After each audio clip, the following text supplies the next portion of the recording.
أعوذ بالله من الشيطان الرجيم.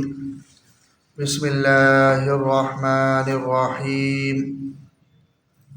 ألم تر إلى الذين أوتوا نصيبا من الكتاب يشترون الضلالة ويريدون أن تضلوا السبيل. ألم تر، اے مخاطب، کیا آپ نے نہیں دیکھا؟ یعنی آپ کو اس معاملے پر غور کرنا چاہیے.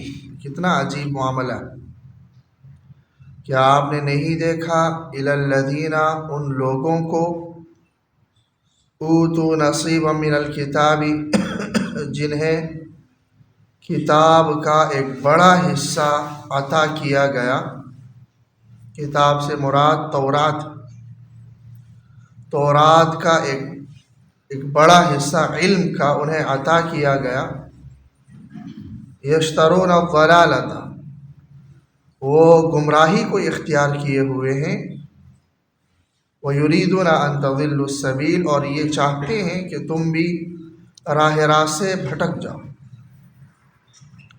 اس سے پہلے اللہ تبارک و تعالی نے کچھ معاشرت سے متعلق اور کچھ دیگر احکامات سے متعلق احکامات کا ذکر کیا تھا. اب یہاں سے ان احکامات کے جو مخالفین ہیں، ان مخالفین کا ذکر ہے کہ کس طرح انہوں نے اللہ تبارک و تعالیٰ کے دیے ہوئے ان احکامات کی خلاف ورزی کی اور اس کے خلاف وہ کھڑے ہوئے. اور ان مخالفین میں سے جو سب سے بڑے مخالف تھے وہ یہود تھے. اور بڑے مخالف اس اعتبار سے کہ یہ لوگ ہمہ وقت ایک تو مسلمانوں کے خلاف برسری پیکار رہتے تھے، اور اس کے ساتھ ساتھ اپنی ریشہ دوانیوں اور مختلف قسم کے پروپیگنڈوں اور تورات میں تحریف اور پھر قرآن مجید کے احکامات کو غلط انداز سے پیش کرنا اور نبی اکرم صلی اللہ علیہ وسلم کی ذات مبارک کو طعن و تشنیع کا نشانہ بنانا جیسے جرائم میں ملوث تھے. تو یہ اسلام کے ابتدائی مخالفین میں سب سے بڑے جو مخالفین تھے وہ یہ یہود تھے. اور اس وجہ سے بھی کہ مشرکین تو چلے، وہ ان کے پاس کوئی آسمانی ہدایت نہیں تھی، اور ان کے پاس تو تورات کی صورت میں آسمانی ہدایت بھی موجود تھی. اور الذین آتیناہم الکتاب یعرفونہ کما یعرفون ابناءہم، اور یہ بخوبی جانتے تھے کہ رسول اللہ صلی اللہ علیہ وسلم برحق ہے. اور اس سب کے باوجود اس طرح کی ریشہ دوانیاں ان کی طرف سے جاری تھیں. تو ان کو اللہ تبارک و تعالیٰ نے ان آیات میں موضوع بحث بنایا ہے. کیا آپ نے نہیں دیکھا ان لوگوں کو جن کو کتاب کا ایک بڑا حصہ عطا کیا گیا، یعنی تورات کا علم عطا کیا گیا، لیکن بجائے اس کے کہ اس تورات پر من و عن عمل کرتے، انہوں نے یہ کیا کہ اختیار کیا گمراہی کو. اور صرف خود گمراہ ہونے پر اکتفا نہیں کیا، بلکہ ان کی دلی یہ خواہش تھی کہ تم مسلمانوں کو بھی راہ راست سے بھٹکا دیں. وَيُرِيدُونَ أَن تَضِلُّوا السَّبِيلَ.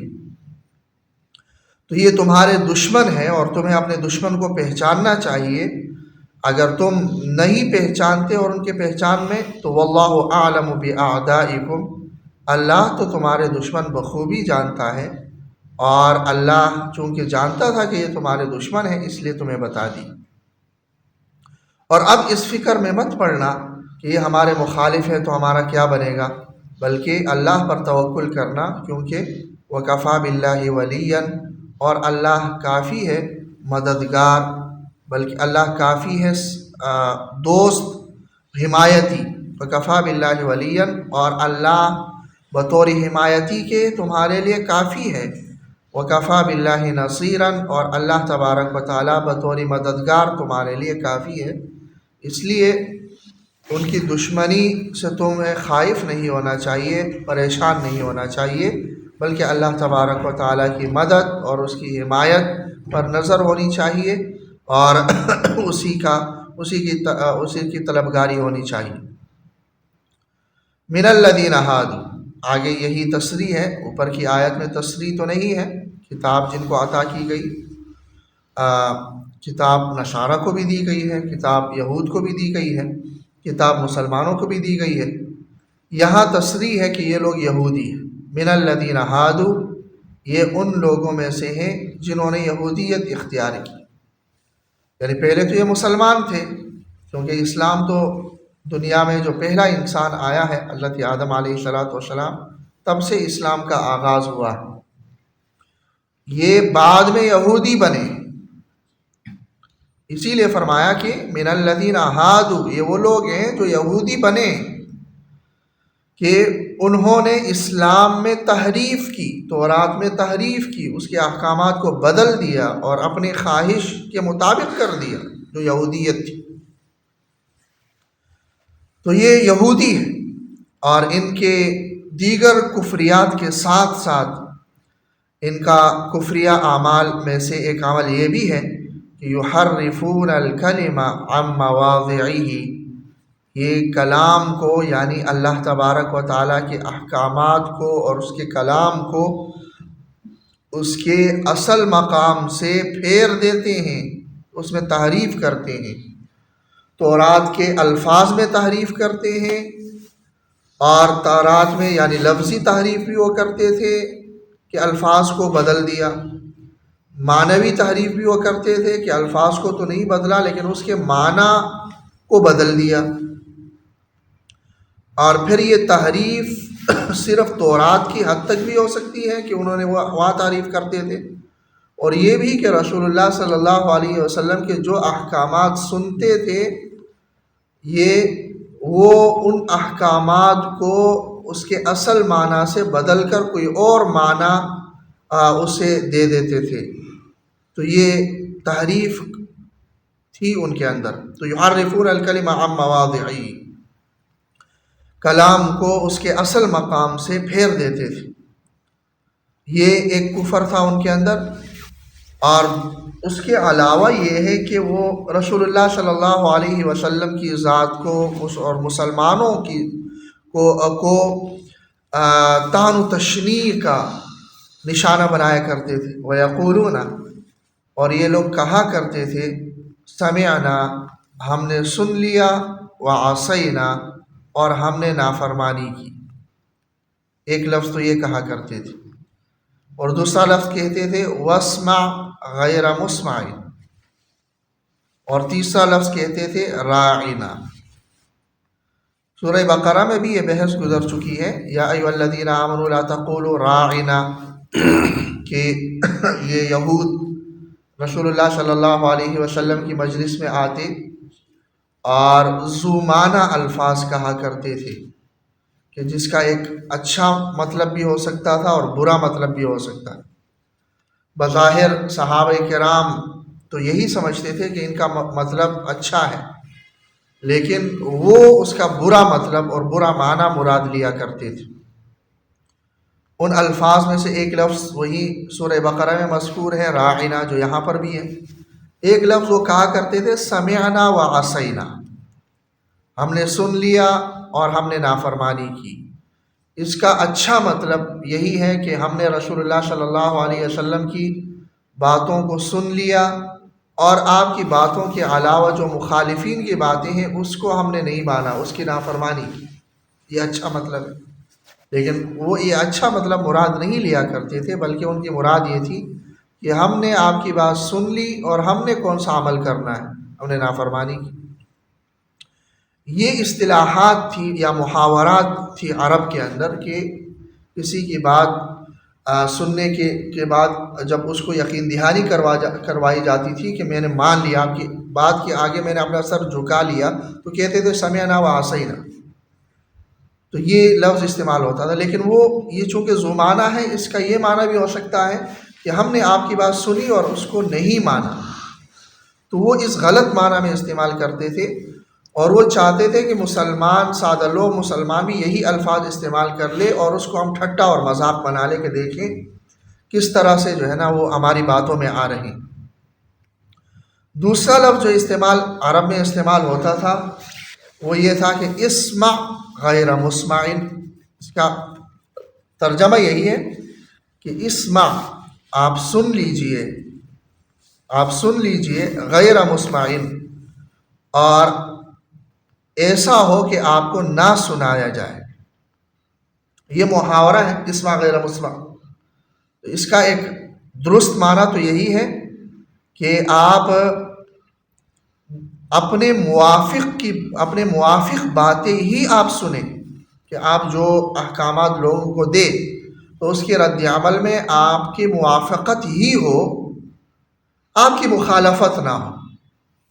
یہ اس کا درست اس کا معنی ہے. لیکن وہ اس کے مراد یہ لیتے تھے کہ آپ لوگوں کی غیر مسمعین یعنی آپ نہ سنیں، موافقت والی باتیں آپ سنیں ہی نہ،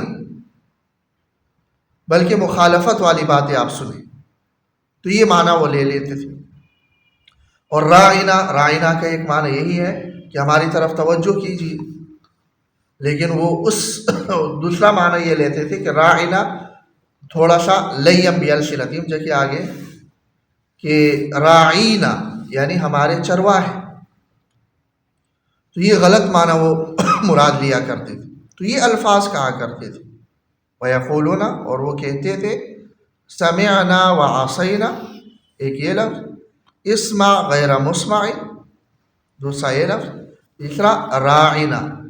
لیم بالسنتہم اپنی زبانوں کو موڑتے ہوئے، جو اس زبان کو موڑتے ہوئے تحقیراً حقارتاً یہ الفاظ استعمال کرتی تھی.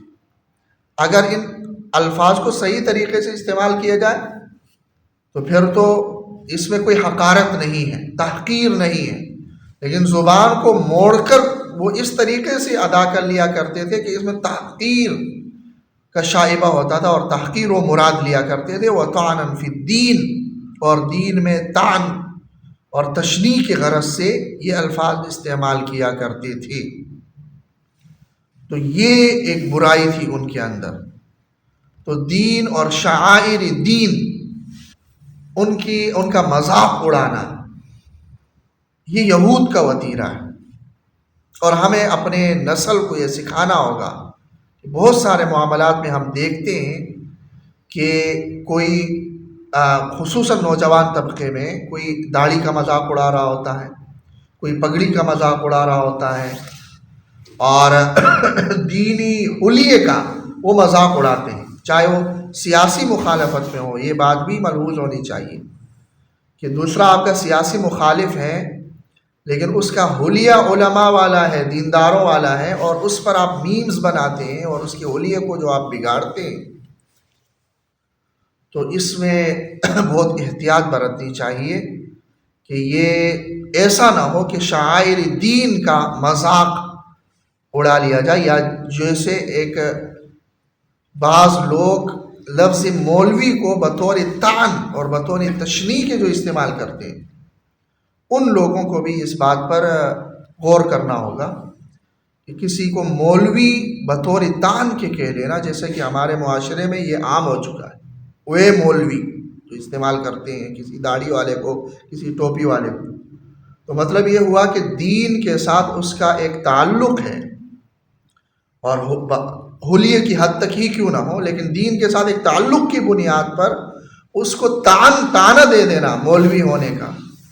یا بہت سارے لوگوں کو جو کہا جاتا ہے کہ بھئی ہاں داڑھی رکھ لیں، نہیں لوگ مجھے مولوی کہیں گے. تو بہرحال یہ اس سنت کو ایک تان کا وہ بنانا یہ یہود نے کیا سب سے پہلے، جو ان آیات کے اندر مذکور ہے. اور اس کی اللہ تبارک و تعالیٰ نے ان کے کفریات میں سے جو بڑے بڑے کفریات میں سے اس کو شمار کیا ہے. طعنًا فی الدین، دین کو تانا بنا کر اس طرح کے الفاظ استعمال کر لینا. تو لہٰذا یہ ایمان کے لیے خطرہ ہے. تو اس حوالے سے بہت احتیاط برتنی چاہیے. اللہ تعالیٰ